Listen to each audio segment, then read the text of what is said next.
Taylor's dad had to go up to Dan and go, yeah, there's a scrap starting at the bar. Can you sort it out? It's like, what is going on here? You know, heard a story about Fuck's sake. Denzel Van. He's always told me a story about Denzel Van. Your player. Sorry, I read it up. No. So attractive. It kicked off basically big time. For what? He just kicked A off night out. ages ago. And Ross was like, kicked off. Ross went, no, I'm not going to the toilet.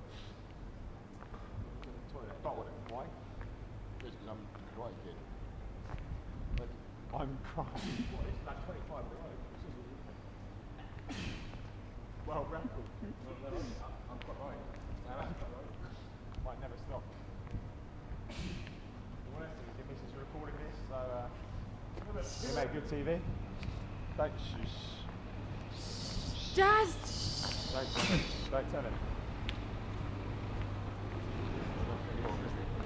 Why behind the toilet? The bowl.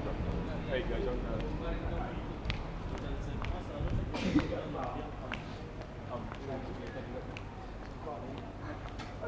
I'm dangerous.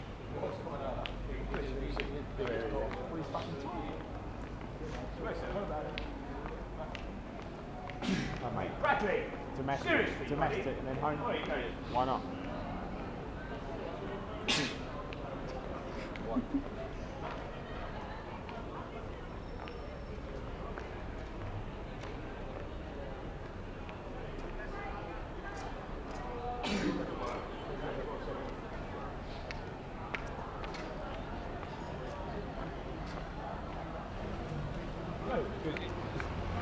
Huh? What's that? You may film this, this is a sneezing fit. What? It's a sneezing fit. Sneezing fit. I've never ever sneezed fit. I'm gone. I'm good. Buddy, Yeah. Buddy. you need 24 notes. Fucking minted. Okay. Hey, I'm good. I'm good. Is that a nostril? Good. I'm good. I'm good. I'm good. Nah, I'm good. I'm good. I'm good. No, I'm good. Seriously, I'm good. I know. I'm sneezed up. Hey, how you doing? Good go. Where you going? No, You're a fucking London boy.